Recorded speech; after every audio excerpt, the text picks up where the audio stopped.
क्या मतलब है, क्या कहना चाह रही हो तुम? मैं कहीं नहीं जा रहा यहाँ से, मैं इधर ही तुम्हारी। आपको सब समझ आ गई है, लेकिन आप मेरे मुंह से सिर्फ सुनना चाहती हैं। ना इज्जत रास नहीं होती। जहां से आप लोगों को जलील करके निकाला गया है, वो फिर वहीं गया है। आप यहाँ रहेंगे ना, एक नया प्रॉब्लम खड़ा हो जाएगा। प्लीज चले जाएं। जब मैंने कहा ना, ड्रामा सीरियल शिकंजा की नए आने वाले एपिसोड में दिखाया जा रहा है कि साकिब को आहिस्ता आहिस्ता अपनी बहनों के ऊपर के खिलाफ बोली गई बातों पर गुस्सा आने लगा है। रानी जो चाल चलती जा रही थी, आहिस्ता आहिस्ता अब उसकी चाल नाकामयाब होती चली जा रही है। ऐसा लगता है कि शायद अब अल्लाह ने सुन ली है इन दोनों बहनों की, क्योंकि अब जुल्म की हद पार हो चुकी है। रानी बहुत हद से बढ़ चुकी है और अब तो बात बात पर फिर रिदा पर हाथ चलाती है।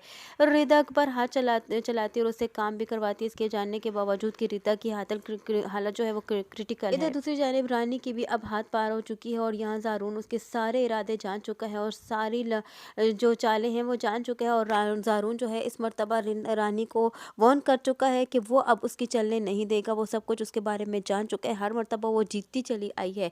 उसने हर ज़िंदगी के हर मैदान को, हर ज़िंदगी के हर पहलू को उसने अपना इम्तिहान बनाया और उसने हर इम्तिहान में अपने आप को फर्स्ट लाने की कोशिश की है।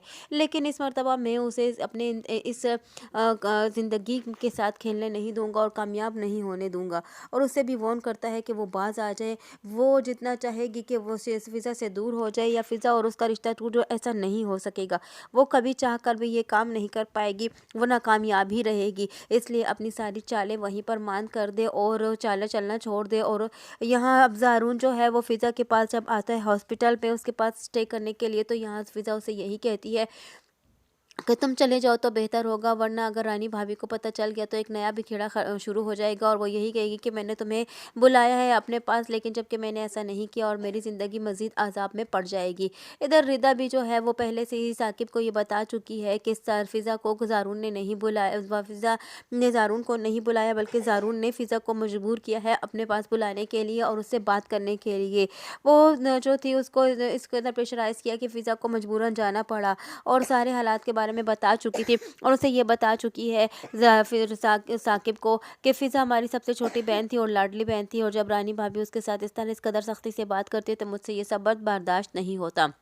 रानी जितना चाल पे चाल चलती है, अब चालें उसकी नाकामयाब होती चली जाएंगी। अब हो सकता है कि आने वाले वक्त में ज़ारून भी उसकी हकीकत खोलकर रख दे सबके सामने। और ज़ारून तो ऑलरेडी उस केस के बारे में भी अभी भी खोज लगा रहा है जिस केस में फ़िज़ा को किडनैप किया गया था, और वो उन मुजरिमों को ज़रूर पकड़ कर रहेगा और अपने बाप के सामने ला कर रहेगा, क्योंकि वो अपने बाप से ये वादा कर चुका और कह चुका है कि वो उन मुजरिमों को ज़रूर आपके सामने ला कर खड़ा करेगा कि फ़िज़ा बेकसूर है और सबूत देगा। और अगर वो ऐसा ना कर पाया तो वो कभी फ़िज़ा का नाम नहीं लेगा। और इधर वो फ़िज़ा को इस बात की यकीन दहानी कर रहा है कि वो किसी सूरत उसका साथ नहीं छोड़ेगा और अब उसका साथ देगा। वो उससे मोहब्बत करता है, वो हार में उसका साथ देगा और उसे अकेला नहीं छोड़ेगा। रिदा और फ़िज़ा की तो ज़िंदगी अज़ाब में पड़ी हुई है रानी की वजह से। इधर दूसरी जानिब ज़ीनत ने भी उल्टे पाँव उठाए हुए हैं और यहाँ ज़ीनत भी जो है वो अपनी सास के साथ बहुत बुरा भला करती चली जा रही है। और अब यहाँ आती है सास के पास और उसे यही कहती है कि कुछ लोगों को अपनी इज़्ज़त राज नहीं आती, उसकी सास समझ नहीं पाती और उसे यही कहती है कि तुम किस मामले में बात कर रही हो और किसके लिए बात कर रही हो, तुम क्या कहना चाहती हो, खुल के कहो। तो यहाँ ज़ीनत उसे यही कहेगी कि अरहम वहीं गया है जहाँ से आप लोगों को जलील कर कर निकाला गया था, लेकिन हकीकत उसे अभी भी नहीं पता और ना ही उसकी सास को पता है। अरहम जो है वो बस फ़िज़ा की तीमारदानी करने गया है हॉस्पिटल और वो उसके बारे में पूछने गया है, क्योंकि आखिरकार वो उसकी कज़न्स भी लगती हैं। जैसे ही अरहम को ये पता चलेगा कि फ़िज़ा को गोली लगी है तो उसे रहा नहीं जाएगा और वो ज़रूर हॉस्पिटल ज़रूर जाएगा। और रानी से ये बात ज़ीनत से ये बात बर्दाश्त नहीं होगी। ज़ीनत तो ऑलरेडी इस घर पर कब्ज़ा जमाना चाहती है और सारा जो मामला है वो अपने हाथ में लेना चाहती है और वो साथ ही साथ इस घर में अपनी और माँ बहन की भी राज करवाना चाहती है और इस घर को भी अपने कब्ज़े में लेना चाहती है और अपने नाम करवाना चाहती है, यानी कि अरहम की सारी दौलत वो अपने नाम करवाना चाहती है। अब वो आहिस्ता आहिस्ता करके एक एक चाल चलती चली जा रही है और उसकी चाल अभी कामयाब होती चली जा रही है। इधर रानी जो है वो अपनी नंदों का जीना हराम कर रखा है। इधर जीनत ने अपनी सास का जीना हराम कर रखा है। न जाने ये दोनों मिलकर फिर कौन सा एक नया बिखेड़ा शुरू करेंगी, और दोनों ने ही अपने घर को खुद ही अजाब और जहन्नुम बना रखा है। आने वाली नई एपिसोड में रानी फिर से कौन सी नई चाल चलेगी कि जिससे फिर से वो एक मर्तबा साकिब को है वो अपनी बहनों के खिलाफ कर सके, और उधर दूसरी जानिब जीना जो है वो ऐसी चाल चलेगी जिससे हो सकता है कि वो अरहम का घर अपने नाम करवाने पर तुल जाए, और इन्हीं किसी न किसी तरीके से कोई ऐसी चाल चले जिससे अरहम को से उसके घर के कागजात साइन करवा दे और वो अपने और माँ बहन के नाम पर कर दे।